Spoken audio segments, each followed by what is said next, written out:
दोस्तों आज हम एक्सप्लेन करने वाले हैं movie 1920 horrors of the heart. ये मूवी एक हॉरर मिस्ट्री मूवी है जो आपको जरूर पसंद आएगी, इसलिए बिना समय गवाए एक्सप्लेनेशन शुरू करते हैं। दोस्तों मूवी की शुरुआत में मेघना को दिखाया जाता है जिसका रोल अविका गौड़ ने निभाया है और आप सब लोग अविका को आनंदी नाम से जानते होंगे। वह अपने बॉयफ्रेंड अर्जुन से बात कर रही होती हैं। अर्जुन मेघना के पिता से उनकी बेटी का हाथ मांगने के लिए रिहर्सल कर रहा होता है। तब एकदम से एक लड़का वहाँ आकर मेघना को बताता है कि उसके पिता धीरज को कुछ हो गया है और ये सुनते ही मेघना और अर्जुन भागते हुए घर जाते हैं और वहाँ जाकर मेघना देखती है कि उसके पिता चुन्नी से छत पर लटके हुए हैं और उन्हें देखकर ऐसा लग रहा था कि उन्होंने सुसाइड की है।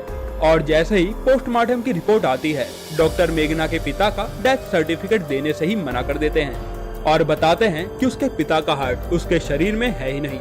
यह सुनकर अर्जुन और मेघना दोनों ही चौंक जाते हैं और डॉक्टर से बहस करने लगते हैं। उसके बाद अर्जुन और मेघना जैसे तैसे उसके पापा की बॉडी वहां से लेकर अंतिम संस्कार करते हैं और तभी मेघना के हाथ से गंगा जल छूट जाता है और उसमें से धुआं निकलने लगता है। मेघना के पिता के अंतिम संस्कार में काफी सारी अड़चने आ रही थी और मेघना को अपने पिता के संस्कार के टाइम कुछ बुरी शक्तियों का भी आभास होता है। मेघना के पिता धीरज को जलाने के बाद सब लोग वहाँ से चले जाते हैं और मेघना अपने घर पर अकेली होती है।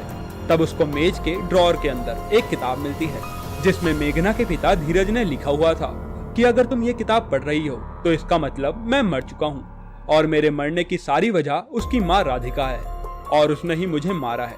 मेघना ये सब पढ़कर चौंक जाती है कि उसकी माँ भी है, क्योंकि उसे लगा था कि उसकी माँ बचपन में ही मर गई थी। उस किताब में पूरी स्टोरी लिखी थी कि मेघना के पिता एक राइटर थे जो कि अलग अलग कहानियां लिखते थे, पर उनकी किताब लोगों को ज्यादा पसंद नहीं आई और वह गरीब ही रह गए।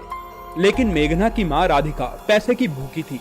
राधिका ने धीरज को कभी पसंद ही नहीं किया और धीरे धीरे राधिका की माँ ने अपना शरीर लोगों को बेचना शुरू कर दिया। फिर एक दिन राधिका की माँ ने धीरज को जहर दे दिया जिसकी वजह से उसकी बॉडी धीरे धीरे खत्म हो रही थी। राधिका ने मेघना को कभी प्यार ही नहीं किया और उसके पिता के पास छोड़कर किसी अमीर आदमी के साथ भागकर शादी कर ली। ये सब पढ़कर मेघना के मन में अपनी माँ राधिका के प्रति बदले की भावना जाग जाती है और वह भागते हुए सीधा अपने पिता की चिता के पास जाकर रोने लगती है।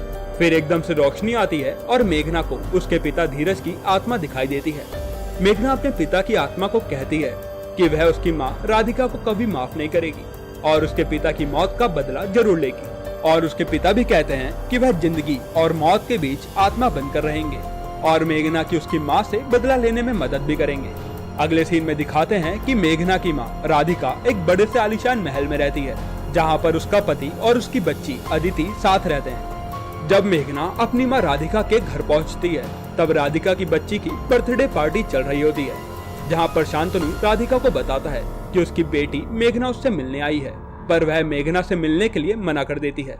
शांतनु मेघना के पास जाता है और उससे बात करता है। तब मेघना बताती है कि उसके पिता की मृत्यु हो गई है और उसके पास रहने के लिए कोई जगह भी नहीं है।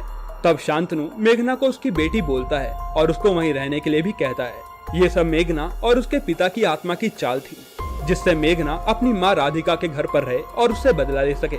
जैसे ही रात होती है मेघना घर के मंदिर में जाती है और वहाँ पर जल रहा अखंड दिया बुझा देती है जो आज से पहले कभी भी बुझा नहीं था, जिससे कि मेघना के पिता की आत्मा वहाँ पर आ सके और राधिका की बच्ची अदिति को अपने वश में कर बदला ले सके।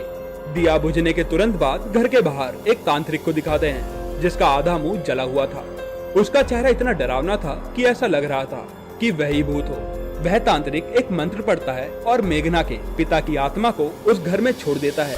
अब उस घर में कुछ अजीबोगरीब हरकतें शुरू हो जाती हैं। अगली सुबह जब सब लोग उठते हैं तब उन्हें अखंड दिया बुझा हुआ मिलता है और जब वह उस दिए को जलाने की कोशिश करते हैं तो वह जलता ही नहीं है। और तभी शांतनु के घर का एक आदमी बोलता है कि कल रात को उसने मेघना को मंदिर की तरफ जाते हुए देखा था, पर शांतनु ये सब बात को अंधविश्वास बोलकर खत्म कर देता है। अगले दिन मेघना को घर का माली मिलता है जिसकी एक आंख बिल्कुल सफेद थी और वह दिखने में काफी ज्यादा डरावना लग रहा था। वह मेघना को इशारों में बताने की कोशिश करता है कि तूने सब देखा है, अभी भी देर नहीं हुई है।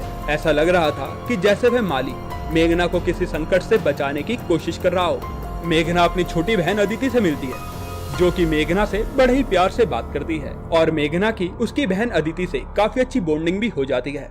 मेघना की माँ राधिका मेघना को लाइब्रेरी में मिलती है और वह मेघना को कुछ बताने ही वाली होती है। तभी उसकी छोटी बहन अदिति वहाँ आकर उसे अपने साथ ले जाती है और राधिका मेघना को सच नहीं बता पाती। अब ये सच क्या था वो आपको मूवी में आगे पता चलेगा। अगले सीन में मेघना के बॉयफ्रेंड अर्जुन के ऊपर कोई आत्मा हमला कर देती है, पर मेघना के पापा उसको बचा लेते हैं। अर्जुन घायल हो जाता है और अस्पताल में भर्ती हो जाता है, जहाँ मेघना के पापा की आत्मा अर्जुन को बताती है कि यह सब मेघना की माँ राधिका ने करवाया है, क्योंकि तुम मेघना के सबसे क्लोज हो और तुम ही उसकी सबसे बड़ी ताकत भी हो। मेघना के पापा अर्जुन को सारी बात बताते हैं कि उसकी माँ राधिका कितनी चालाक औरत है और उसने ही उसको मरवाया है और मेघना उसकी माँ से बदला लेने के लिए उसके घर गई है। उसके बाद अर्जुन मेघना से मिलता है और कहता है कि वह भी बदला लेने में उसकी मदद करेगा। उसके बाद अर्जुन मेघना को एक कुर्सी पर बैठा हुआ मिलता है और मेघना को एक कलश देता है जिसमें उसके पिता धीरज की अस्थियां थी, जो कि मेघना को उसकी माँ के घर ले जानी थी ताकि उसके पिता की आत्मा घर पर कब्जा कर सके। जैसे ही वह कलश लेकर वहाँ से जाती है, अर्जुन की शक्ल बदल जाती है और हमें दिखाते हैं कि वह वही तांत्रिक होता है जिसका आधा मुंह जला हुआ था। मेघना कलश लेकर गार्डन में बैठी होती है, तब वही माली जिसकी एक आंख सफेद थी वह बोलता है कि यह बदले की आग तुझे और तेरे परिवार को जलाकर राख कर देगी।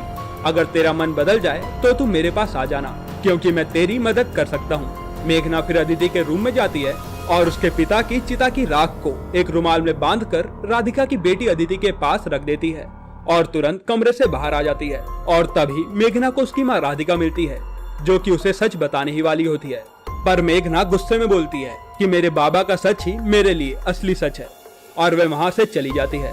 उसके बाद अदिति को अब भूत अपने काबू में करने लगता है। अदिति की बेड की चादर एकदम से सरकती है और जैसे ही अदिति उठकर वहाँ से भागती है, अदिति को मिरर में अपना चेहरा दिखता है, जहाँ पर उसका चेहरा उसको देखकर हंसता है और अदिति को वह भूत अपने काबू में कर लेता है। उसके बाद जब हमें अदिति को दिखाते हैं तो उसका चेहरा काफी डरावना हो गया था और उसकी आंखें काली पड़ गई थी, जिसे देखकर कोई भी डर जाए। उसके बाद अदिति की ऐसी हालत देखकर डॉक्टर को वहाँ बुलाया जाता है, पर अदिति अपने दांतों से उस डॉक्टर का ही गला काट देती है। जब एक नौकर अदिति को पकड़ने की कोशिश करता है तो अदिति एक हाथ मारती है और उसके घर का नौकर उड़ता हुआ जमीन पर गिरता है और फिर अदिति का बेड हवा में ऊपर नीचे होने लगता है और अदिति का शरीर टेढ़ा मेढ़ा होकर मुड़ जाता है। और तभी उस घर का वफादार आदमी चौधरी बोलता है कि ये सब मेघना ने किया है।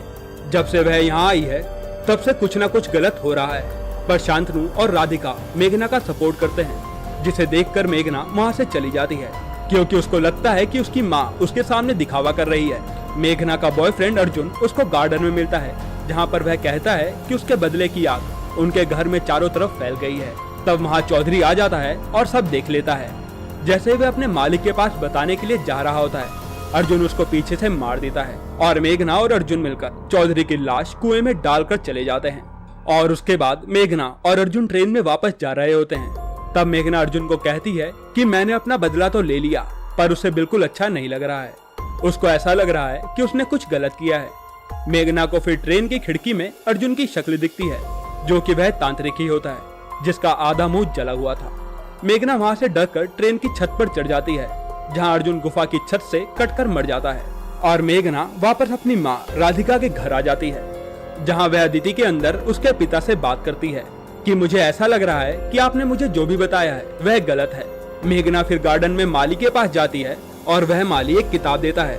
मेघना उसी किताब को पढ़ती है और उसे असली सच्चाई का पता चल जाता है कि उसका पिता धीरज कितना हरामी था, जिसकी किताब ज्यादा बिकी नहीं तो उसने उसकी बीवी को पब्लिशर के साथ सुलवा दिया ताकि उसकी किताब पब्लिश हो सके।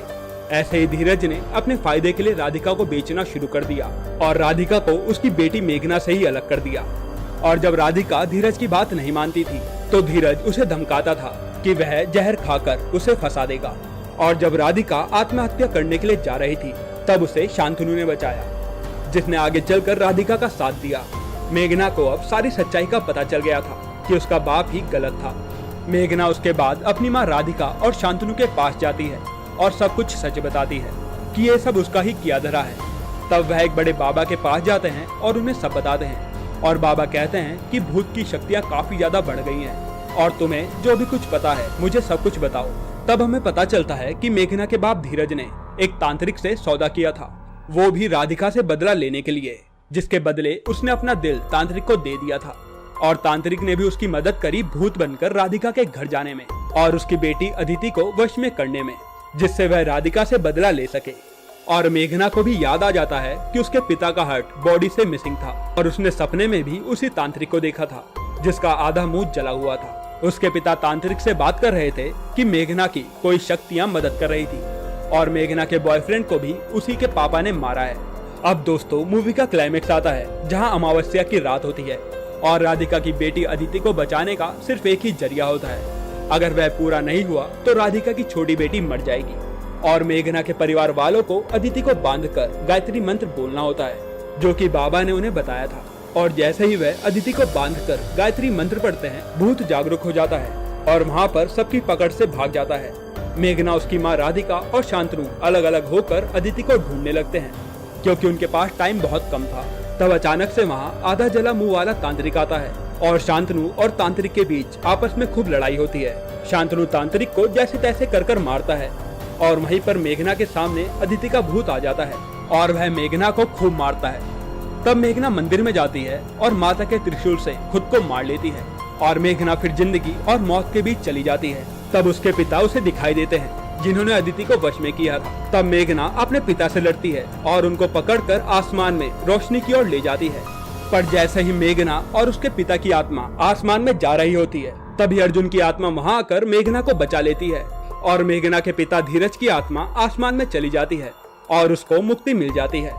अर्जुन की आत्मा मेघना से बोलती है कि तुम्हारा अभी टाइम नहीं आया है, तुम अपने परिवार के साथ रहो और खुशी से जियो। फिर एंड में हॉस्पिटल में मेघना जागती है जहां उसका पूरा परिवार, उसकी माँ, उसकी बहन अदिति और उसके पापा शांतनु होते हैं और मूवी यहीं पर एंड हो जाती है। दोस्तों, आपको ये मूवी कैसी लगी हमें कमेंट में जरूर बताइएगा और अगला एक्सप्लेनेशन आपको किस मूवी पर चाहिए वो भी हमें कमेंट में जरूर बताइएगा।